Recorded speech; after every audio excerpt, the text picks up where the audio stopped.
வணக்கம் நண்பர்களே. தமிழ் புத்தாண்டு பலன்கள். இந்த தமிழ் வருடத்தினுடைய பெயர் பராபவ ஆண்டு அப்படின்னு சொல்லுவாங்க. இதை பிராபவ அப்படின்னு சொல்லுவாங்க. பொதுவாக இந்த ஆண்டில் அரசாங்க ரீதியான மாற்றங்கள் அதிகமாக இருக்கும் அப்படின்னு சொல்லப்படுது.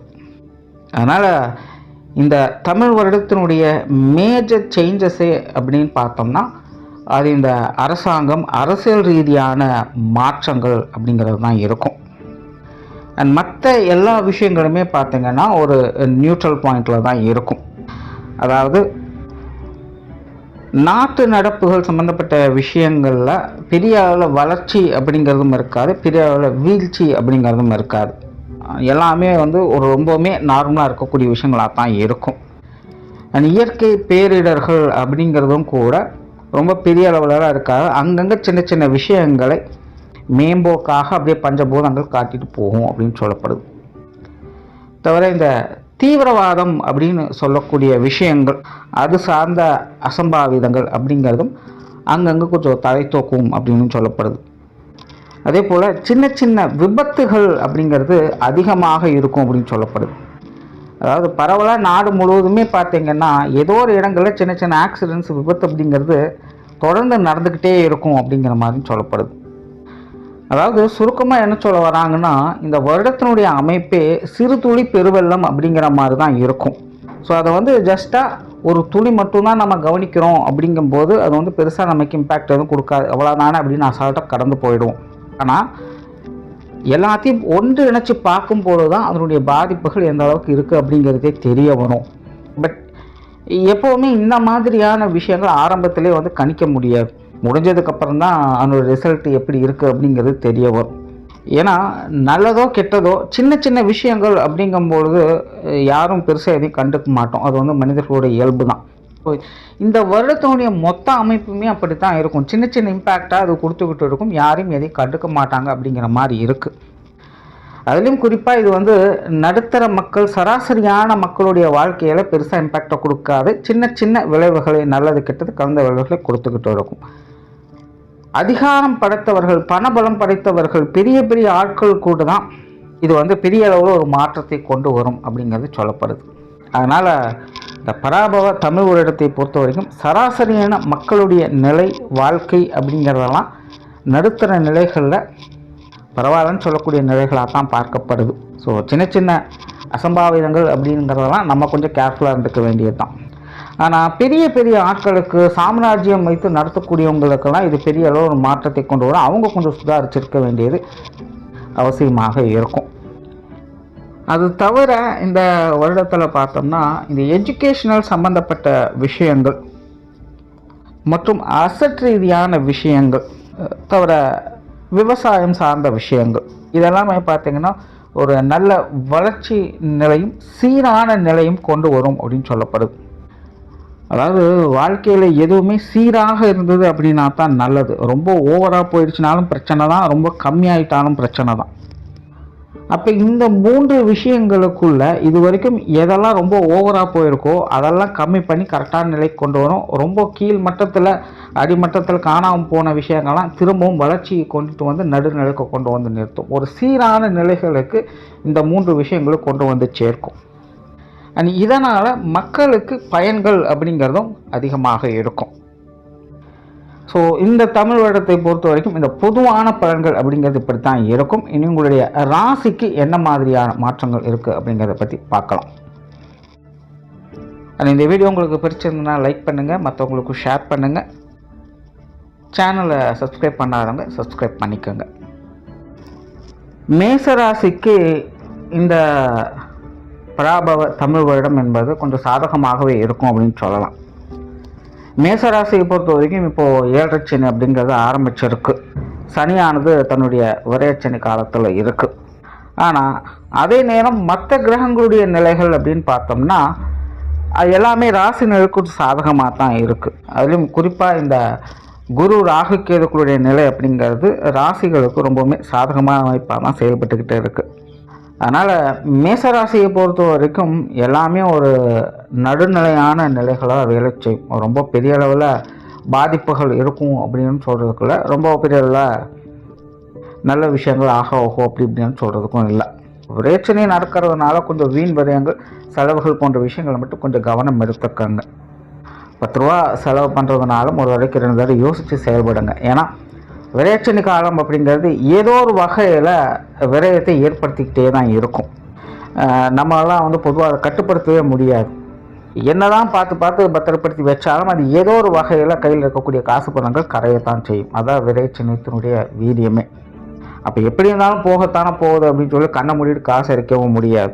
ஏன்னா அதுக்கப்புறம் தேவைப்படுற நேரத்தில் அந்த காசு நம்ம கையில் இருக்குமா அப்படிங்கிறது தெரியாது. அதனால் முடிஞ்ச அளவுக்கு உங்களுடைய விரயங்கள் செலவுகள் போன்ற விஷயங்களில் கொஞ்சம் கவனம் எடுத்துக்கங்க. ஏன்னா அடுத்தடுத்து ஏதோ ஒரு விரயங்கள் செலவுகள் அப்படிங்கிறது இருந்துகிட்டு தான் இருக்க போகுது. அதனால் கொஞ்சம் பார்த்து செலவு பண்ணுங்கள். அதே போல் இந்த காலகட்டங்களில் நிறைய பேர் கடன் வாங்கி வீடு நிலபுலன்கள் வாகன ரீதியான விஷயங்களை வாங்கணும் அப்படின்னு நினைப்பாங்க. இந்த சொத்து சுகங்கள் வகையில் மேசராசிக்காரங்களுக்கு ஒரு சாதகமான காலகட்டம் அப்படின்னு சொல்லலாம். கண்டிப்பாக நிறைய மேசராசிக்காரங்களுக்கு அவங்களுடைய கனவு இல்லம் பூர்த்தி ஆகக்கூடிய காலகட்டமாக தான் இருக்கும். அதே போல் சொத்து சுகங்கள் வகையில் ஏதாவது பிரச்சனைகள் வில்லங்கங்கள் போன்ற விஷயங்கள் இருந்தாலும் அதெல்லாத்தையுமே சரி பண்ணிக்கக்கூடிய ஆண்டாகவும் இது இருக்கும். ஏதாவது அந்த கோர்ட்டு கேஸு பஞ்சாயத்து வழக்குகள் போன்ற விஷயங்கள் நடந்துக்கிட்டு இருக்குது அப்படின்னாலும் அதில் உங்களுக்கு சாதகமான திருப்பு முனைகள் வரும். ஸோ சுருக்கமாக இந்த அசட் ரீதியான விஷயங்கள் எல்லாமே மேசராசியை பொறுத்த வரைக்கும் அவங்களுக்கு சாதகமான நிலைகள் தான் செயல்பட்டுக்கிட்டு இருக்கும். மேசராசிக்கு அவங்களுடைய கெரியர் ரிலேட்டடான விஷயங்கள் அப்படிங்கிறது பெரிய அளவில் ஒரு மாற்றத்தை கொடுக்கக்கூடிய ஆண்டாகவும் இருக்கும். இது வரைக்கும் நிறைய அலைச்சல்களை அவங்க பார்த்துக்கிட்டு வந்திருப்பாங்க. பட் இந்த தமிழ் வருடத்தை பொறுத்த வரைக்கும் இந்த அலைச்சல்கள் குறைந்து ஆதாயம் கொடுக்கக்கூடிய நிலைகளில் வேலை செய்யும். அதாவது சவால் விட்டு சில விஷயங்களை சாதிக்கக்கூடிய நிலைகள் மேசராசிக்காரங்களுக்கு உண்டு. குறிப்பாக இந்த தொழில் வேலை உத்தியோகமாக உங்களுடைய போட்டியாளர்களை வெற்றி கொள்ளக்கூடிய ஒரு காலகட்டமாக இது அவங்களுக்கு அமையும். ஸோ ஏதாவது பிஸ்னஸ் ரிலேட்டடாக இல்லை வேலை நிமித்தமாக உங்களுக்கு யாராவது போட்டியாக இருக்காங்க, இல்லை ஏதாவது ஒரு பிரச்சனை பண்ணிட்டு குறைச்சல் கொடுத்துட்டே இருக்காங்க அப்படின்னா அது எல்லாத்துலேயுமே இந்த வருடம் சமாளிக்க முடியும். அதில் நீங்கள் வெற்றி காணவும் முடியும். உங்களுடைய ஜீவன நிமித்தமாக உங்களின் எதிரிகளை உங்களின் போட்டியாளர்களை வெல்லக்கூடிய ஒரு காலகட்டமாக இது உங்களுக்கு இருக்கும். அதே போல் மேசராசிக்காரங்களுக்கு இந்த கஸ்டமர் ரிலேட்டடான விஷயங்களை டெவலப் பண்ணக்கூடிய காலகட்டமாகவும் இருக்கும். வாடிக்கையாளர் தேவைகளை முழுமையாக பூர்த்தி செஞ்சுட்டு வருவாங்க. அதே போல் வாடிக்கையாளர்களும் இவங்களுக்கு அனுசரணையாக இருந்துக்கிட்டு வருவாங்க அப்படின்னு சொல்லலாம். அதனால் மேசராசியை பொறுத்த வரைக்கும் தொழில் வேலை உத்தியோகம் சார்ந்த அனைத்து விஷயங்களுமே ஒரு சுமூகமான நிலைகளில் இருக்கும். அதே போல் இந்த இடமாற்றங்கள் போன்ற விஷயங்கள் ஏதாவது எதிர்பார்த்துட்ருக்கீங்க அல்லது சடனாக உங்களுக்கு வருது அப்படின்னா தாராளமாக நீங்கள் ஏற்றுக்கொள்ளலாம். உங்களுடைய எதிர்பார்ப்புகள் பூர்த்தி ஆக்கப்படும். நல்ல ஒரு சிறப்பான விஷயங்களாகவே அது அமையும். அதே போல் மேசராசிக்காரங்களுக்கு இந்த வெளியூர் மற்றும் வெளிநாடு சம்பந்தப்பட்ட விஷயங்கள் அப்படிங்கிறது ரொம்ப ரொம்ப சிறப்பாக இருக்கும். ஏதோ ஒரு வகையில் உங்களுக்கு அதனால் பெனிஃபிட் அப்படிங்கிறது கட்டாயமாக உண்டு. அதனால் இந்த இம்போர்ட் எக்ஸ்போர்ட் பிஸ்னஸ் பண்ணக்கூடியவங்களுக்கு எல்லாமே ஒரு சாதகமான காலகட்டம் அப்படின்னு சொல்லலாம். சுருக்கமாகவே வெளியூர் வெளிநாடு சம்பந்தப்பட்ட எல்லா விஷயங்களுமே மேசராசிக்காரர்களுக்கு நல்ல முறையில் கை கொடுத்துட்டு வரும். பொருளாதார நிலைகளை பொறுத்த வரைக்கும் இது ஒரு சீரான நிலைகள் அப்படின்னு தான் சொல்ல முடியும். குறிப்பாக பொருளாதார ரீதியாக வளர்ச்சிக்கான ஆண்டாக இருக்காது. ஏன்னா விரைச்சனிங்கிறது நடந்துக்கிட்டு இருக்குது. எவ்வளோ தான் பணம் வந்தாலும் சரி வரலைனாலும் சரி கையில் இருக்கிறது கரைஞ்சிட்டு தான் இருக்க போகுது. பட் இது வந்து விரைச்சனி அப்படிங்கிறதுனால மட்டும் இதை சொல்லலை. பொதுவாகவே மேசராசிக்காரர்கள் ஒட்டுமொத்த கிரக நிலைகள்னு பார்க்கும்போது அவங்களுடைய பொருளாதார நிலைகளில் ஒரு மந்தமான தேக்க நிலைகள் தான் இருந்துக்கிட்டு இருக்குது. நல்ல விஷயம் என்னென்னா அது வந்து பாதிக்கப்படலை. மோசமான நிலைகள் அப்படின்னு எதுவும் ஒதுக்கப்படவோ தள்ளப்படவோ செய்யலை. பட் ஒரு தேக்க நிலைகள் இருக்கிறதுனால சேமிப்புகள் அப்படிங்கிறது ஏற்படுறது கொஞ்சம் கஷ்டமாக இருக்கும். மற்றபடி இந்த கொடுக்கல் வாங்கல் விஷயங்கள் வரவு செலவு சார்ந்த விஷயங்கள் எல்லாமே சமாளிச்சுக்கலாம். அதில் எந்த பிரச்சனையும் இருக்காது. ஸோ பொருளாதார நிலையை பொறுத்த வரைக்கும் ஆரம்பத்தில் சொன்ன மாதிரி வீண் விரயங்கள் செலவுகள் அழிச்சுக்கள் போன்ற விஷயங்கள் மட்டும் கொஞ்சம் கவனமாக இருங்க. இப்பட்ட முறையில் உங்களுடைய சேமிப்புகளை பார்க்குறதுக்கு கொஞ்சம் கஷ்டமாக இருக்கும். ஆனால் சமாளிச்சுக்க வைங்க. மேசராசிக்கு குடும்ப வாழ்க்கை இந்த தமிழ் வருடத்தை பொறுத்த வரைக்கும் நல்லாகவே இருக்குன்னு சொல்லலாம். குடும்பத்துக்குள்ளும் சரி, குடும்ப உறவுகளுக்குள்ளும் சரி ஒரு இணக்கமான சூழ்நிலைகள் தான் இருக்கும். பெருசாக எந்த தொந்தரவுகளும் இல்லை. குடும்ப வாழ்க்கைக்குள்ளே ஒரு சுமூகமான மாற்றங்களை தான் அவங்க பார்த்துக்கிட்டு வருவாங்க. சொந்த பந்தங்களுக்குள்ள தான் ஏகப்பட்ட சிக்கல்கள், சங்கடங்கள் அப்படிங்கிறது போய்கிட்டு இருக்கும். ஆல்ரெடி மேசராசிக்காரங்களை பொறுத்த வரைக்கும் இது ஒரு பெரிய பிரச்சனையாக தான் போய்கிட்டு இருக்குது. சுருக்கமாக சொல்லணும்னா, மேசராசியை பொறுத்த வரைக்கும் பழைய சொந்தங்கள் போகும், புதிய சொந்தங்கள் வரும். அதாவது உங்களுடைய பழைய சொந்த பந்தங்கள்லாம் பார்த்திங்கன்னா ஏதோ ஒரு வகையில் பட்டும் படாமல் தொட்டும் தொடாமல் எல்லாம் போய்கிட்டே இருக்கும், கண்டு காணாமல் இருப்பாங்க. பதிலாக புதிதாக வந்த சொந்தங்கள் உங்களுக்கு கொஞ்சம் அனுசரணையாக அமைஞ்சு வருவாங்க. அண்ட் இது சொந்த பந்தங்களுக்கு மட்டும் சொல்ல முடியாது, பொதுவாக மேசராசிக்காரர்களோட நிலை அப்படிங்கிறதும் அப்படித்தான் இருக்குது. இது வரைக்கும் மேசராசிக்காரங்க என்னெல்லாம் பார்த்துட்டு வந்தீங்களோ அதையெல்லாம் விட்டுட்டு இனி ஒரு புதியதை நோக்கி போகக்கூடிய ஒரு காலகட்டமாக தான் இருக்குது. இது வரைக்கும் உங்களுக்கு எதெல்லாம் பெரிய சந்தோஷம் கொடுத்துதோ அதெல்லாம் இனி பெருசாக உங்களுக்கு இருக்காது. அதனால் உங்களுடைய சௌகரியங்களுக்காக, உங்களுடைய சந்தோஷங்களுக்காக நீங்கள் புதியதை நோக்கி போகக்கூடிய ஒரு காலகட்டமாக தான் இது இருக்குது. அதனால் மேசராசிக்காரங்க எல்லாத்துலேயுமே புதிய விஷயங்களை நோக்கி அவங்க நகர ஆரம்பிப்பாங்க. பட் இது அதிக இம்பேக்ட் இந்த சொந்த பந்தங்களுக்குள்ளே காட்டும். நிறைய கான்ட்ரவர்சியான விஷயங்கள் சொந்த பந்தங்களுக்குள்ளே போயிட்டு இருக்கும். அதனால் பழைய சொந்தங்களுக்குள்ளே முடிஞ்ச அளவுக்கு கொஞ்சம் பார்த்து அனுசரித்து போய்க்குங்க. மாணவர்களுக்கு இந்த தமிழ் வருடம் ஒரு சிறப்பான வருடமாக இருக்கும் அப்படின்னு சொல்லலாம். ஆல்ரெடி 7 சனி ஸ்டார்ட் ஆனதுனால மாணவர்கள் கொஞ்சம் டிஸ்ட்ராக்ட் ஆகிருப்பாங்க. பட் இந்த தமிழ் வருடத்தில் சில கிரக மாற்றங்களால் உங்களுடைய கல்வி வித்தைகளுக்கான பலம் என்பது அதிகரிக்குது. நல்ல கல்வி ஞானம், கேள்வி ஞானம் அப்படிங்கிறது உண்டாகும்.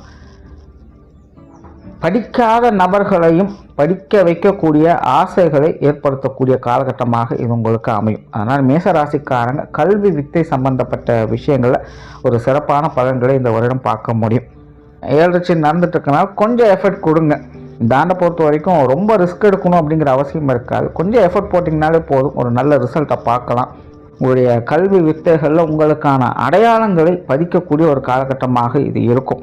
பிறப்பு ஜாதகத்தின் அடிப்படையில் நல்ல யோக பலன்கள் இருக்குது அப்படின்னா இந்த தமிழ் வருடத்தில் மேசராசிக்காரங்க இந்த கல்வி வித்தைகளில் பெரிய அளவில் உயர்வு பெறக்கூடிய நிலை, பேர் புகழ் அடையக்கூடிய நிலை அப்படிங்கிறது ஏற்படும். ஸோ இது உங்களுக்கான சிறப்பான வருடம் இது. அதனால் கொஞ்சமாவது எஃபர்ட் போட்டே இருங்க. உங்களுடைய எஃபர்ட் எப்பவும் வீண் போகாது. அடுத்ததாக உடல்நலம் சார்ந்த விஷயங்கள் இந்த வருடத்தை பொறுத்த வரைக்கும் இதில் கொஞ்சம் கவனம் தேவைப்படும்.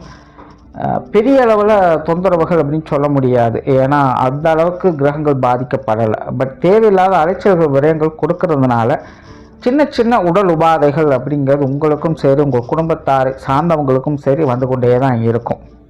ஸோ ஏதோ ஒரு வகையில் சிறுக சிறுக மருத்துவ விரயங்கள் அப்படிங்கிறது ஏற்பட்டுக்கிட்டே தான் இருக்கும், அது தவிர்க்கவே முடியாது.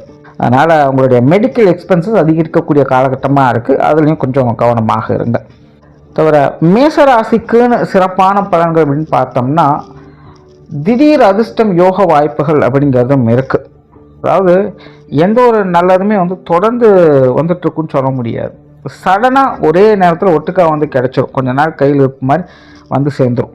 அது பொருள் ரீதியாக இருக்கலாம், இல்லை மனிதர்கள் ரீதியாக இருக்கலாம். ஏதோ ஒன்று உங்களுக்கு தேவையான ஒன்று சடனாக நடக்கும். நீங்கள் எதிர்பார்க்காத நேரத்தில் சடனாக சேரும். இப்படி டக்குன்னு டக்குன்னு போகிற மாதிரி இருக்கும். அப்படி மேசராசிக்காரன் கிடைக்கிறத கரெக்டாக யூட்டிலைஸ் பண்ணிக்கணும். இந்த திடீர் யோகம், திடீர் அதிர்ஷ்டம் போன்ற நிலைகள் அப்படிங்கிறது மேசராசிக்காரங்களுக்கு வேலை செஞ்சுக்கிட்டே இருக்கும். அதனால் இந்த வருடம் அதை கொஞ்சம் கரெக்டாக யூட்டிலைஸ் பண்ணிக்கோங்க.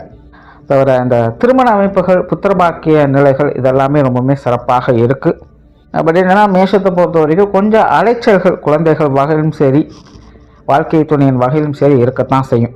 அதாவது வீட்டுக்கு வீடு வாசப்படின்னு சொல்லுவாங்க, அந்த மாதிரி குழந்தைகள் வகையில் கொஞ்சம் நெஸ்க்கு நடந்துக்கிட்டே தான் இருக்கும். வாழ்க்கை துணையின் வகையிலும் அப்படி தான். சில விஷயங்கள் ஒத்துருவாங்க, சில விஷயங்களை கொஞ்சம் அப்படி இப்படின்னு பண்ணிட்டு தான் இருப்பாங்க. பட் இதனால் பெரிய பிரச்சனைகள் அப்படின்னால எதுவும் இருக்க போகிறதில்ல, எதாக இருந்தாலும் சமாளிச்சுப்பாங்க. பட் திருமண அமைப்புகள், புத்திரபாக்கிய நிலைகள் அப்படிங்கிறது மேசராசிக்காரங்களுக்கு சாதகமாக தான் வேலை செஞ்சுக்கிட்டு இருக்குது. தவிர இந்த வருடம் மேசராசிக்காரங்க குலதெய்வ வழிபாடுகளை செஞ்சுட்டு வந்தாங்கன்னா அது உங்களுக்கு ரொம்பவும் நல்ல பலன்களை கொடுக்கும். ரொம்ப காலமாக இந்த விஷயங்கள் நான் தொடர்ந்து சொல்லிகிட்டு இருக்கேன். ஏன்னா பொதுவான கால அமைப்புகளே இந்த குலதெய்வங்கள் அப்படிங்கிறது நல்ல சக்தி வாய்ந்த நிலைகளை செயல்பட்டுக்கிட்டு இருக்கும். அதற்கான கிரக அமைப்புகள் ரொம்ப சிறப்பாக அமைஞ்சிருக்கு. அதில் மேசராசிக்கு வந்து இது ரொம்ப பவர்ஃபுல்லாக வேலை செஞ்சுக்கிட்டு இருக்குது. ஸோ குலதெய்வ வழிபாடுகள் செஞ்சுட்டு வாங்க, ரொம்ப சிறப்பான பலன்களை நல்லபடியாக பார்க்கலாம். ஸோ டோட்டலாக இந்த பராபவ தமிழ் வருடம் மேசராசியை பொறுத்த வரைக்கும் பெரிய அளவில் சங்கடங்கள் அப்படின்னு எதுவும் சொல்கிறதுக்கு இல்லை. ஓரளவுக்கு எல்லா விஷயங்களுமே நல்லபடியாகத்தான் இருக்குது. சின்ன சின்ன சங்கடங்கள் அப்படிங்கிறதான் வந்து போயிட்டுருக்குமே இல்லாமல் ரொம்ப பெரிய அளவில் சங்கடங்கள் சொல்கிறதுக்குலாம் எதுவும் இல்லை. அதனால் இந்த வருடத்தை பொறுத்த வரைக்கும் மேசராசிக்காரங்களுக்கு ஓகே தான். நன்றி, வணக்கம், வாழ்க வளமுடன்.